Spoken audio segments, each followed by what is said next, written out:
others a bit on the side. This is usually the time where we'd make some kind of lewd yet hilarious comment, but it's Sunday and we're more refined and decent. Plus, we've got Benedict on, who's bound to mention wanking at some point, so we got it covered. But before that, we enjoyed this week's action so much that we thought we'd do a little highlights package for you. We're good like that. Authorization required. Big Brother has some news. Big news. Fucking hell. You joking me? Oh, shit. You have been warned. Oh my... How was that? You're nothing but nasty. Taking all the food. Two-faced bastards. Yes! You're such a good horse. I feel horrible. I'm not ashamed of it. I'm literally in shock. What's wrong with you people? I don't feel like it's fun anymore. That's enough. Can we stop now? Cock, fabulous. Somebody ate my chocolate last night. Hey, you're so naughty. Drives me mad. Curry powder's hit the fan. This is a clear breach of the rules. Oh my God. Sorry about the curry. Hope he falls down the fucking stairs. You've got to pick off the one that's the weakest. Just a tiny bit of sick came up. My fucking brain sore. Shit birthday. You look like a monster. I hate you. Fuck off. The place is fucked up, man. Wow, so that's a roundup of week 3. But as it's Sunday, it's our job to dissect it into little pieces. Before we start nattering away, I just want to say get well soon to Richard Blackwood, who was supposed to be on the show tonight. But fear not, though, because as always, I am joined by a very impressive panel. First up, he's the funniest Big Brother superfan that I know. Yes, it's Ian Lee. Yeah! Joining him is psychologist Dr. Funke before. And finally, the one you've all been waiting for, the ex-housemate who never stops coming. Back for more, it's Benedict. So that's 2 wanking jokes so far, plenty more to come. Oh, there's another one, oops. But before we get carried away, Jamie wants to hear from you. Isn't that right? I always want to hear from them, Alice. So if you've got something to say about our housemates or just have a general inquiry, give us a call on this number. Loved our chats yesterday, guys. Unfortunately, Katona is still in the local Londis trying to get a 1p international calling card to get some credit to call in. But that's c'est la vie. Get in touch, Katona. I love you. Call me. Back to you, Alice. Call me. Thanks, Jamie. Righto, let's get started. First up, let's talk eviction. Ian, were you surprised? The public saved Lauren. The right person went out. I've said it, Benedict. The right person went out, Benedict. It was you. Wow. We're not coming to blows yet. We're not one of your mucky movies, are we? Now, yes, I'm not surprised. It turns out he's a really I thought nice... you had to hug him then. No. It turns out... It turns out he's a really nice bloke in real life. He's a nice guy, That didn't isn't he? come across on the TV, Benedict. You should have been more like this than you were in there. Don't blame me, blame the editor. No, it was you. You said all that stuff. Let's move on to a professional momentarily. Dr. Funke, will Lauren have got kind of a confidence boost that she needs from that? Well, initially, I don't think she had a confidence boost because now she's back in the house with people that she knows that voted for her out. So, she's going to find it quite difficult to position herself. But I think in the long run, Lauren's going to do well in Big Brother. Oh, interesting. Well, we saw Lauren get quite upset on Friday, but Connor was there to reassure her, thankfully. Let's take a look. The crowd just showed who the 2 fucking sneaky are in this house. And I can't wait till we hear it again. Yeah. What are they saying? Get Lydia up? Dina and Lydia, that's what they were shouting. Both. Holy shit. Oh. So, Connor claims he heard "Get Lydia out." Are you surprised about how she's been perceived? Benedict, let's start with. No, I'm not surprised. I mean, she is quite sneaky and she does go around talking quite a lot about, obviously, when we were allowed to talk about nominations and trying to get people on the side. But what people didn't see with me and her was we do have stuff in common. She did musical theatre, I did musical theatre, we'd dance around singing songs from Cats together. Okay. And you didn't see that. All you see was me and her talking about I'm hearing there was no nominations. mention of Mr. Misopheles. Yeah, that was edited out. Yeah. We saw Lydia feeling quite isolated. Do you think that she's got the kind of strength to cope with it? Yeah, because she's mental. I love Lydia. I didn't like Lydia at the start and I wanted her out. But she's now my favourite person in the house. I think she's genuinely She's an amazing wonderful. character. She's amazing, but she is completely and utterly bonkers, isn't she? That's a great housemate. Oh, it's a wonderful thing. I can't stop watching. I think she's great. Don't stop, don't stop. What do you make of Lydia? Well, I don't agree with Ian about her being bonkers or mental, but what I will say is that she's playing the game. She's playing Big Brother's game, and generally the public don't like it when you play the game, so she might get voted out. That's the but worry, I think, isn't it? yeah, I think she's playing the game and she's playing it well. And everyone's playing the game to one degree or another. And people definitely have an opinion on her, and some of the housemates that's not true of, so she's making an impression, which we like. Yes. So the big news this week, of course, was the rules change. Talking about nominations has been banned. Yeah, oh, indeed. So the rule change got Caroline into a bit of trouble. Ian, what do you make of her? I'm worried to ask.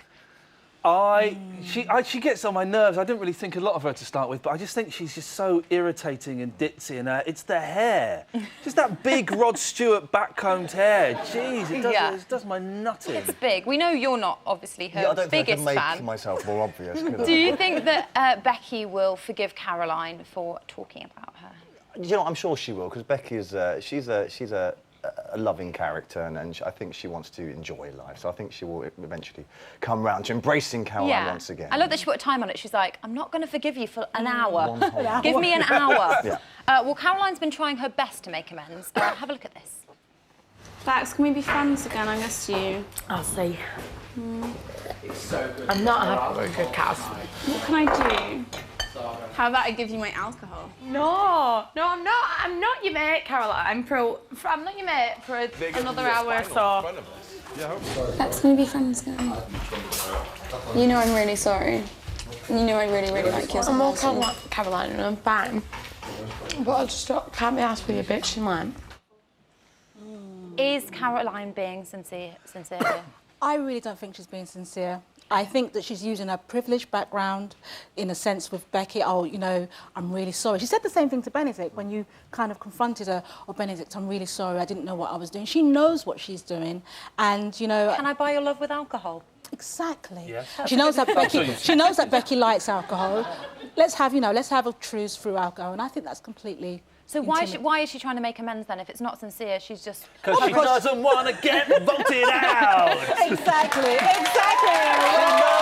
She's playing, like Lydia, she's playing the game, but she's playing it on a different level. And it's not enough for her to be getting enough money from her mum and dad to sit on her arse all day and watch daytime TV. Oh, wow. She wants £100,000 in her bank account. We went there. Lauren suggested, Ian, that Caroline is in a position of power. Do you agree? I'm not... In the house? In the house. Not in society. In a position of power over Scott, that's it. And really, does that count as powerful, being... Controlling Scott? Controlling Scott and his ever-changing hair colours? I don't think so. No, I don't think she's... Because basically everyone she didn't like has gone. Yeah. I think that's where it's coming from. She was like, I don't like them. They were gone. Victoria, gone. Yeah, I don't Chris, think... gone. I wouldn't read too much into that. I don't think I think she's starting to wind people up a bit, and I think she could be up for nomination very, very soon. Up for nomination? Up for booting out. Right. Yes. What do we say this year? I can't remember. It's just the lingo. I don't understand it. I don't understand it. Do you think she's safe this week, Benedict? I sincerely hope not. I think she's obviously ruffling... She's not going to be safe anywhere if Benedict's got anything to do. Exactly. But she's also ruffling feathers of people that she thought were her friends. So, no, I think there's a good reason to believe that she may be up this week.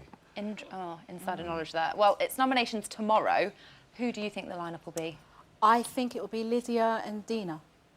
Lydia and? Dina. Dina, OK. Lydia, I think people may not be surprised. Dina? Well, because Connor's quite powerful in the house, and Connor made that comment about Dina, and they're a little gang, so, you know, they all kind of follow each other. So I think they possibly could be. I know definitely Lydia. It's surprising Connor's powerful because he's an idiot, isn't he? He is, though. I mean, again, it's how we define power. I mean, but he's got the group with him, and whatever he says, people kind of... I think Adam's going to be up. Is one of them called Adam? One of them is called Adam, and therefore he could be up. I think he's going to be up. Well, thankfully, we've heard what they think to a certain extent. But what do you lot think? No doubt you've got plenty to say on the matter, so get in touch and tell all. You can reach us on Twitter or through our website. There's some stuff going on down here. After the break, I'll be getting all psychological with this lot, and Jamie will have some exclusive house action for you. Oh, yeah, see you in a bit.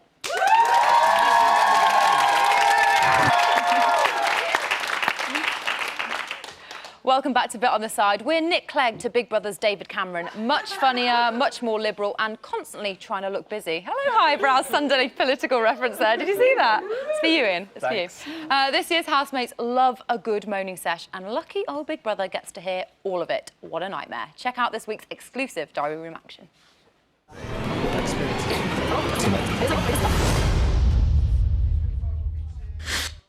How's your day been?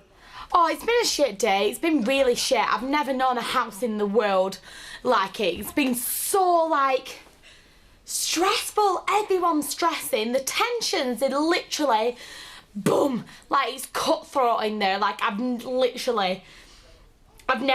just never known anything like it in my whole entire life. I don't know if I want to get out of this house. I fucking hate it. I'm tired. I'm too emotional. I just can't deal with it, Big Brother. It's too much. The evictions every Friday is going to be horrific for me. Siobhan, what's brought this on tonight? Nothing, just being surrounded by flipping particular annoying people. People are fucking fake as hell in here. Arguing over the littlest things annoying me. It could be the fucking chirp of a bird at this point, Big Brother. It's been brewing for a while. Sarah, when she says, "Hey babe," it's like her eyes don't move. It's like there's no laughter in her eyes or anything. It's just like fake. Caroline, she's definitely got a sense of humour, but I don't know where it fits in. Sometimes it's quite sarcastic, and I never know when she's being genuine. Lydia, I think, is genuine, but like with the guys, there's like Lucas, Connor and Aaron, and it's like they copy each other. I mean, it's pretty pathetic, but quite interesting to watch. Luke, do you think Ashley is enjoying her day so far? I think so, yeah. Do you consider her to be a future girlfriend? Yeah, definitely. Like, I do really like her. Obviously, she's a gorgeous girl, and I fancy her personality as much as I fancy her looks. I mean, we're different, obviously, in terms of she smokes, I don't. She's messy, I'm not.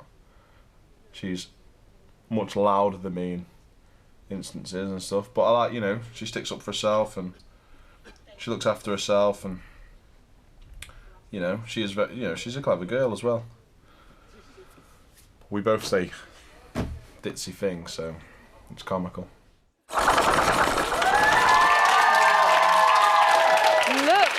Like the house is finally getting to the housemates. Week 3 has brought yet more drama to the house, so it's a good job we have psychologist Dr. Funke and our panel here to help us understand the housemates' mysterious ways.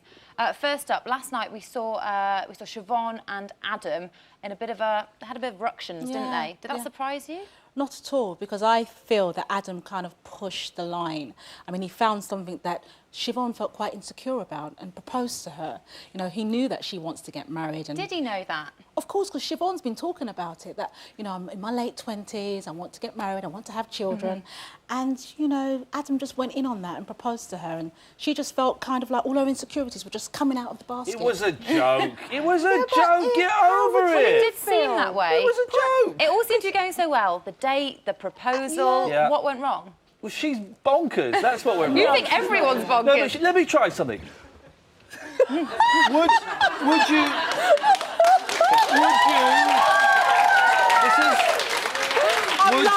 Would you marry me? Definitely not. Now, you see, you took it in the way it was intended, because you're sensible. She was like, oh, no, I think she was serious. Definitely not. Yeah, I think that was. But I do think there is a little bit of love there. Well, I think we're going to talk about that.